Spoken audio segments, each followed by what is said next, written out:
আগামী জাতীয় নির্বাচন ফেব্রুয়ারিতেই অনুষ্ঠিত হবে। যারা বয়কটের চেষ্টা করবে তারা রাজনীতি থেকে মাইনাস হয়ে যাবে বলে মন্তব্য করেছেন বিএনপি স্থায়ী কমিটির সদস্য সালাউদ্দিন আহমেদ।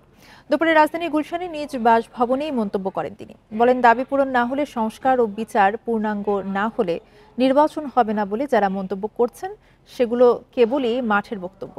প্রধান উপদেষ্টা স্পষ্ট করে তার ভাষণে বলেছেন, যেসব সংস্কার প্রস্তাবে জাতীয় ঐক্যমত্য প্রতিষ্ঠিত হয়েছে সেগুলো পরবর্তী নির্বাচিত জাতীয় সংসদে বাস্তবায়নের সব পদক্ষেপ নেওয়া হবে। তিনি আরো বলেন, যারা নির্বাচনকে বিলম্বিত করতে চায় জাতির সামনে তাদের মুখোশ উন্মোচিত হয়েছে। অবাধ ও সুষ্ঠু নির্বাচন ছাড়া জাতির সামনে বিকল্প আর কিছু নেই। এছাড়া জুলাই সনদে স্বাক্ষরের বিষয়ে প্রতিশ্রুতি দেন বিএনপির এই নেতা। আগামী জাতীয় সংসদ নির্বাচন ফেব্রুয়ারিতেই হবে। যারা বিভিন্ন মাঠের বক্তব্য দিচ্ছে যে এই সমস্ত দাবি পূরণ না হলে, ওই সমস্ত দাবি পূরণ না হলে, সংস্কার পূর্ণাঙ্গ না হলে, বিচার পূর্ণাঙ্গ না হলে নির্বাচন হবে না, এগুলো মাঠের বক্তব্য। আমি নির্বাচন নিয়ে কোনো সংশয় সংখ্যা দেখি না। যারা আগামী নির্বাচনকে বয়কট করার চেষ্টা করবে, ডাইরেক্টলি অর ইনডাইরেক্টলি, তারা জাতীয় রাজনীতি থেকে মাইনাস হয়ে যাবে।